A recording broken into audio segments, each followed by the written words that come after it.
J'ai fait de l'intimidation, je te dirais, tout mon primaire. C'était à l'école L'Aquarelle, je m'en rappelle encore. C'est sûr que ça a duré 3 ans, donc c'était vraiment long pour moi, puis surtout que j'étais jeune. Puis à cet âge-là, ben on veut s'amuser et tout. Mais moi, je passais 5 jours sur 7 à l'école, puis j'étais triste.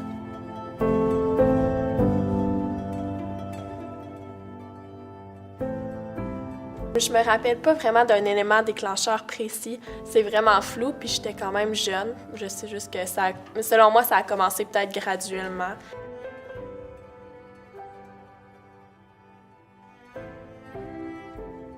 Il n'y a pas eu d'actions physiques qui ont été posées, c'était seulement des actions verbales. Donc, mettons, c'était souvent à la récréation, on me disait souvent des affaires pas très gentilles. Souvent, on me les écrivait, des fois durant les cours, ou à récréation, on faisait juste aussi me rejeter. J'ai pas vraiment obtenu de l'aide. J'ai essayé d'en obtenir auprès de mes professeurs, mais ce qui s'est passé, c'est que les filles qui m'intimidaient, ils étaient très aimées auprès des professeurs. Et vu que ça se passait à la récréation, les professeurs pouvaient pas voir ce que moi je voyais. Donc ils m'ont dit que c'était pas grave, puis que c'était de très bonnes filles. Je vivais beaucoup de solitude, puis je rentrais chez moi, puis j'étais pas super joyeuse, puis je voulais pas vraiment m'amuser, puis j'avais pas vraiment d'amis à appeler non plus.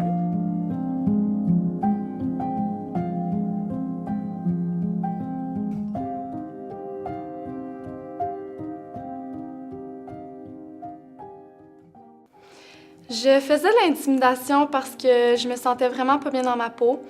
J'avais toujours besoin je te dirais, j'avais besoin de hausser mon estime. Je me sentais pas bien. J'arrivais chez nous, puis je me trouvais pas belle, puis j'avais besoin, on dirait, de faire l'intimidation parce que j'avais besoin d'avoir une plus grande estime.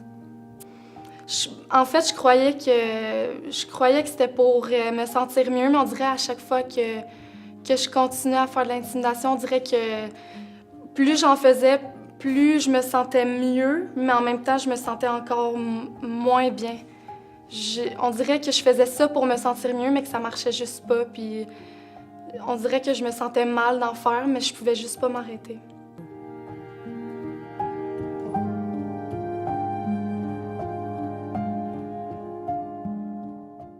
J'ai dit quelque chose de vraiment irrespectueux à une éducatrice, puis elle l'a vraiment pas pris, elle s'est mise à pleurer. Puis à ce moment-là, je me suis sentie vraiment mal.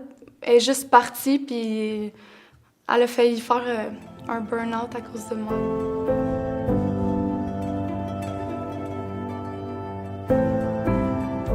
Je me rappelle aussi qu'il y avait une amie une amie. J'ai écrit son nom, puis j'ai écrit sur ce papier-là tous ceux qui sont contre elle, qui veulent plus être son amie, signer cette feuille-là. Fait que j'ai vraiment fait une pétition dans le but de la faire souffrir pour que plus personne se tienne avec elle. Puis j'ai passé ça à plein de gens au primaire.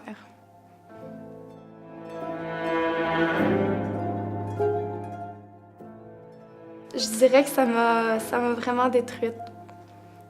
Je me sentais tellement pas bien avec moi-même que cette intimidation-là que je faisais, ça m'a suivie, oui, pendant tout mon primaire, mais durant mon secondaire aussi. J'ai beaucoup fait d'intimidation durant mon primaire, mais au secondaire, c'est là que tout a changé. Au secondaire, je me suis rendu compte que c'était pas correct. Fait que j'ai arrêté de faire de l'intimidation, mais j'ai commencé à en subir. Puis c'est vraiment quelque chose qui me touche parce qu'aujourd'hui encore, j'essaie de m'en sortir. On dirait que quand les gens te disent toujours la même affaire, puis qu'ils te disent toujours que oui, ils vont dire que t'es belle, mais ils vont dire ça juste parce qu'ils attendent quelque chose de toi. Puis il y a eu un moment où j'ai arrêté de sortir. parce que j'avais peur de ce que les gens allaient dire de moi.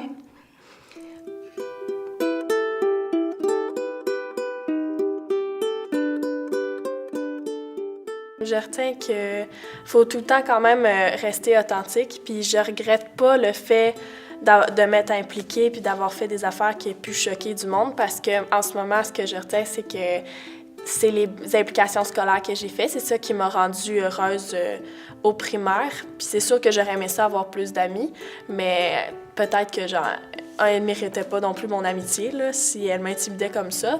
Donc là, je suis juste contente d'avoir eu des bons amis aussi au secondaire. Là, je suis contente de ça.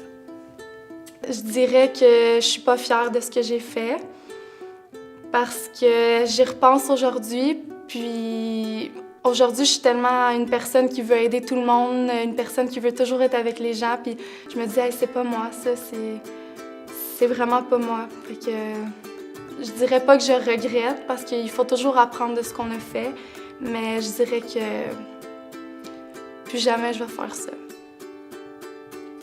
J'aimerais ça dire à mes intimidateurs de ne pas se laisser influencer puis pas tout le temps avoir besoin de faire partie d'un groupe qui est peut-être pas le plus sain puis de rester eux-mêmes. Je veux vraiment que ces victimes-là, ils comprennent que peu importe ce qui va leur arriver, faut vraiment toujours qu'ils croient en eux puis qu'ils se laissent pas rabaisser par ces paroles-là parce que les paroles, ça peut vraiment faire plus mal que des gestes.